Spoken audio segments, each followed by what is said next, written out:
Hello everyone, good morning. তো এখন বাজে 8:30 মতন। এখন আমি যাচ্ছি দিদির বাড়ি। প্রচুর স্কুল যাবে, তো ওর সাথে দেখা করতে যাচ্ছি।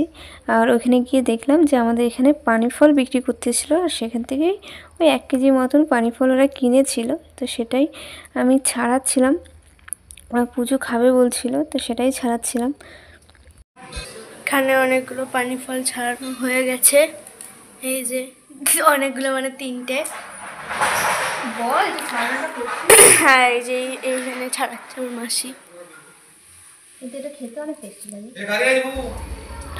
3টে পানি ফল ছাড়িয়েছিলাম, আর ও 2টো খেয়ে তারপর বেরিয়ে পড়লো। ওর গাড়ি চলে এসেছিলো। ও 8:30 এরকম টাইম করে গাড়ি আসে। তো আমি ওকে একটু গাড়ি অবধি পৌঁছে দিচ্ছিলাম। ওর ব্যাগটা এত ভারী যে আমার কাঁধ বেঁকে যাচ্ছিলো নিতে। তো এই যে ও গাড়িতে উঠে গেল। অন্য দিন সবাইকে খুব টাটা টাটা করে বেরোয়, তো আজকে বোধহয় ভুলে গেছে। দিয়ে আমি আবার মনে করে দিলাম। দিয়ে এরকম টাটা আর হামি ওর শেষই হয় না স্কুল যাওয়ার সময়। সবাইকে এরকম টাটা হামি, মানে যতক্ষণ ওর গাড়ি না ছাড়বে, যতক্ষণ ও সবাইকে দেখতে পাবে, ততক্ষণ এরকম টাটা আর হামি দিতেই থাকবে। তো তারপর আমি চলে গেছিলাম আমাদের দোকানে। আমার দাদা ছিল দোকানে, ও খেতে যাবে, তার জন্য আমি ওর কাছে গিয়েছিলাম। আমি দোকানে খানিকক্ষণ বসবো, ততক্ষণে ও খেয়ে চলে আসবে।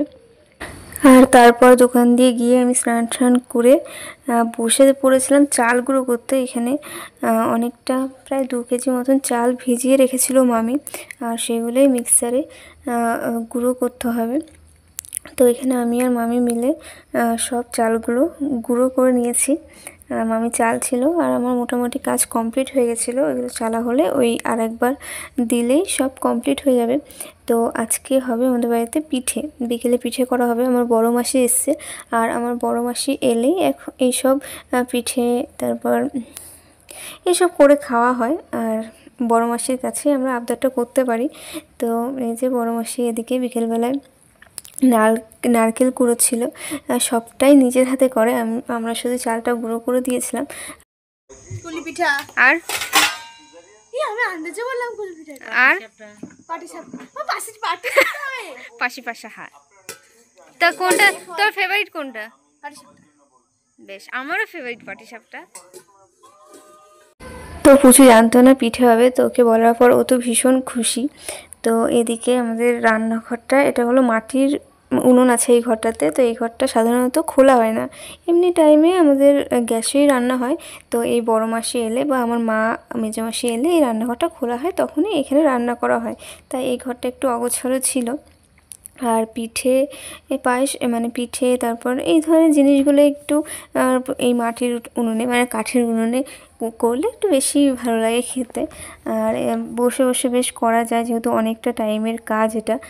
তো বসে বসে আরামে করা যায়। আর এদিকে আমাদের প্রচুর কচু জড়ো করা আছে। এগুলো সব আমাদের ক্ষেতের কচু। এখানে 2 রকমের কচু আছে, একটা ঘট কচু আর একটা যেই কচু সাধারণত বাজারে বিক্রি হয়, আমরা সবাই কিনে খাই, সেই কচুগুলোই। আমি নাম জানি না এটা কী নাম। তো এইটা পুরোটাই আমাদের মাঠের চাষ করা হয়েছিল। সেখান থেকে, মাঠে বলতে আমাদের যে ছোট্ট বাগানটা আছে, মামার বাগান, সেখানেই চাষ করা হয়েছিল। তো সেখান থেকে তুলে এখানে জড়ো করে রাখা হচ্ছে। আর এখানে সব পিঠের সরঞ্জাম রেডি করা হচ্ছে। তো প্রথমে কুলি পিঠের জন্য সেই ডোটা রেডি করা হবে। তো এই যে আমরা বাইরে সবাই গল্প করছিল, আমরা বাইরে বসেছিলাম। মাসি ওখানে প্রথমে একা একাই করছিল, দিয়ে তারপর আমরা সবাই গেলাম। আর এদিকে আমাদের বাড়িতে সবার সুগার, মিষ্টি কম খায়, আর নারকেলটাও সবাই একটু অ্যাভয়েড করে চলে। তার জন্য এখানে অনেকগুলো কালাকাঁদ নিয়ে আসা হয়েছিল, সেটাতে মিষ্টিটাও কম, আর সেটা দিয়েই পুর বানানো হবে, মানে পাটিসাপটার ভেতরে ওটা পুর দেওয়া হবে। আর যে নারকেল কুড়োনো হয়েছিল সেটা কুলি পিঠের মধ্যে দেওয়া হবে। যদিও পিঠে, এসব পিঠে ওই নারকেল দিয়েই বেশি ভালো লাগে। আমার তো নারকেলটাই বেশি ভালো লাগে, কিন্তু ওটা শরীরের পক্ষে একটু ক্ষতিকারক, মানে খেয়ে একটু অসুবিধা হয়ে যায় সবার। কিন্তু আমার সেসব প্রবলেম নেই, আমি খাই। আর এই মিষ্টি, মানে কালাকাঁদ ঠালাকাঁদ দিয়ে আমার অতটা ভালো লাগে না। অনেকে সুজির পুর করে, সুজির পুর করে দেয়, সেসব আমার ভালো লাগে না। কিন্তু আমার এই নারকেল দিয়ে বেশ ভালো লাগে। তাই আমি বলেছিলাম যে আমাকে নারকেলের পুর দিয়ে 2টো পাটিসাপটা করে দেবে, আমি ওই দুটোই খাবো। আর কুলি পিঠে তো নারকেল দিয়েই করা হবে। তো এই যে এখানে কুলি পিঠের ডোটা রেডি করা হয়ে গেছে। আর ওটা খুব ভালোভাবে মাখিয়ে নিচ্ছিল। দিয়ে তারপর ওই যে গুড় জল দেওয়া হচ্ছে, এই গুড়টা দিয়ে ওই নারকেলের পুর তৈরি করা হবে। এই যে নারকেলটা রয়েছে, নারকেলের পুরটা তৈরি করা হবে। আর এই যে রেডি হয়েও গেছে, যেহেতু গুড় একটু কম ছিল তাই বেশ মাখা মাখা ভাবটা আসেনি, একটু ছাড়া ছাড়া ভাব রয়েছে নারকেলে। তারপর একদিকে এই কুলি পিঠেগুলো তৈরি করা হচ্ছিল। কুলি পিঠের শেপটা আমাদের মধ্যে কেউ ভালো পারে না করতে, তবুও ওই খাওয়ার মতন হলেই হলো। তো এখানে মামি প্রথমে তৈরি করছিল এইসব পিঠে। এইসব আমাদের ঠাকুমা দিদিমা এরাই ভালো করতে পারতো। আমার মামিও মোটামুটি পারে, কিন্তু ওই শেপটা আমাদের মধ্যে কেউই এতটা ভালো দিতে পারে না। তো তাও এখানে মামি চেষ্টা করছিল করার। তো এই যে মোটামুটি একটা শেপ দেওয়া হয়েছে। তারপর আমিও একটু চেষ্টা করব।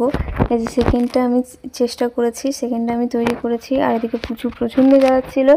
আর একটা সময় পর তো আমাদের মধ্যে বিশাল ঝামেলা লেগে গেছিলো যে পিঠে করা নিয়ে। ও করবে বলে বায়না করছিল, আর ভিডিও করে দিচ্ছিল না আমার ভিডিওগুলো করে দিচ্ছিল না। তার জন্য আমি প্রচণ্ড একটু চিৎকার করে উঠেছিলাম। আর তাতে ও রেগে গেছিলো, আমিও রেগে গেছিলাম। তারপর দিদি এসে এই যে আমার ভিডিওটা করে দিল। মানে ভিডিও করে দেওয়ার জন্য তো একটা লোক লাগবে, এমনি সময় ও করে দেয়। কিন্তু এই টাইমে মানে ওর খুব এক্সাইটমেন্ট মনের মধ্যে যে আমি একটু পিঠে তৈরি করব। আর সেই মুহূর্তে আমি বলছি আমাকে একটু ভিডিও করে দে। তো ওর আর মানে ধৈর্য ধরছিল না যে কতক্ষণ আমি পিঠেটা তৈরি করব। ওর একটা এক্সাইটমেন্ট ছিল, তো ওর জন্য একটু করছিল, করে দেবে না বলছিল। তো আমি তার জন্য একটু চিৎকার করে উঠেছিলাম। দিয়ে তারপর সেদিন আমাদের মধ্যে পুরোপুরিভাবে কথা বন্ধ ছিল। মানে আমিও কথা বলিনি, আর ও তো ছোটো, ও চেষ্টা করেছিল, কিন্তু আমি পুরোটাই অ্যাভয়েড করেছিলাম। তো লাস্টে এই যে তৈরি করা হচ্ছে, এদিকে ও যে বানাচ্ছিল, পারে তো না, তাও চেষ্টা করছিল। আর আমি একটু রাগিয়ে দিচ্ছিলাম, দিয়ে রেগে যাচ্ছিলো। আর দিয়ে তারপর এখানে তৈরি হচ্ছে পাটিসাপটা পিঠে। একদম পুরনো দিনের মতন করেই তৈরি হচ্ছিল। সেই কলার গাছের ডাঁটটা কেটে এনে সেটা দিয়ে তেল মাখানো হচ্ছিল। একদম পুরনো দিনে যেরকম তৈরি করা হতো সেরকম এখনকার দিনে এরকমভাবে কেউ করে না। তো এই যে তৈরি হচ্ছে, এটার পুরটা ছিল কালাকান্দের পুর, মানে মিষ্টিটার পুর। তো এটা ছড়িয়ে যাচ্ছিলো। কিন্তু প্রথম পিঠেটা একটু গন্ডগোলের হয়, কিন্তু এখানে প্রথম পিঠেটা দেখতে বেশ ভালোই লাগছিল, আর উঠেও আসছিল খুব সুন্দর। আর যেহেতু প্রথমটা বানিয়ে বোঝা যায় যে কী কী গন্ডগোল হচ্ছে, বা মানে ব্যাটারটা পাতলা করতে হবে নাকি মোটা করতে হবে, বা এটা আন্দাজটাও বোঝা যায়। তো এইটা ফেটে যাচ্ছিলো, তার মানে ওই ব্যাটারটা যেটা তৈরি করা হয়েছিল সেটা একটু মোটা হয়েছিল। তো সেটাকেই আবার পাতলা করা হয়েছিল। দিয়ে তারপর আমাকে একটা ওই নারকেল দিয়ে তৈরি করে দিয়েছিল। তো আমি এটাই খেয়ে নিলাম প্রথমে। গরম গরম খেতেই ভালো লাগে পিঠে মিঠে। তো ওটা খেয়ে আমি ঘরে চলে গেছিলাম। আর ঘরে এসে দেখছি এখানে গুলি পিঠে ভাপ দেওয়া হচ্ছিলো। এই যে খানিকটা নামানো হয়েছে, আর এদিকে খানিকটা হচ্ছে। তখন বাবা প্রচুর গরম ছিল, আমি হাত দিলাম, মানে উঠাতে পারছিলাম না, প্রচণ্ড গরম ছিল, আর গরম ভাপ উঠছিল। তো এখান থেকেই আমি একটা নিয়ে তারপর খেয়ে নিলাম। তো আজকের ভিডিওটা এই অবধি। পিঠেগুলো কিন্তু দারুণ হয়েছিল। আর এই শীতে তোমরা কে কে পিঠে খেলে সেটা অবশ্যই কমেন্ট করে জানাবেন। আর পিঠে কার কার ভালো লাগে সেটা তো অবশ্যই কমেন্ট করে জানাতে হবে। তো এটা ছিল আমাদের এই শীতের প্রথম পিঠে খাওয়া। তো আজকের মতো এই অবধি। সকলে অনেক ভালো থাকবেন, টাটা।